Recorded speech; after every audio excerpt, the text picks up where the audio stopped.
Министерството за образование и наука деновиве разгледуваше модели за реализирање на наставата за следната учебна година. Оттаму велат дека се земени предвид сите аргументи од секој предложен модел, како и предностите и ризиците од истите, но конечна одлука нема.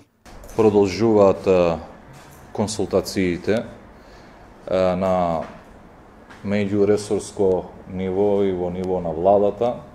Вчера за ова прашање и за моделите сме дискутирале и во седница на владата и можам да кажам дека во последниот период на повеќе наврати на ова тема дискутираме се со цел да го најдеме најсоодветниот модел, земајќи ја предвид епидемиолошката состојба на ниво на држава и на ниво на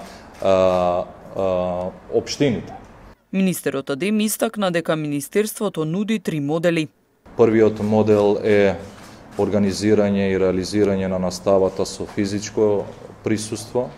Вториот модел е далечинско учење или онлайн настава. И третиот модел е комбиниран начин на организирање и реализирање на наставата или комбинација на првиот или вториот модел.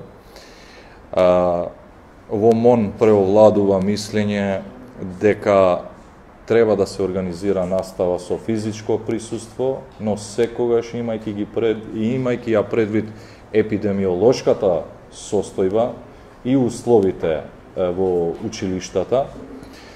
Тоа значи дека секаде каде што ни дозволува епидемиолошката состојба да се организира настава со физичко присуство и секаде кај што има услови да се организира наставата со физичко присуство, имајќи ги предвид протоколите што сме ги предвиделе, кои што сме ги подготвиле, тогаш би требало да се организира наставата на таков начин.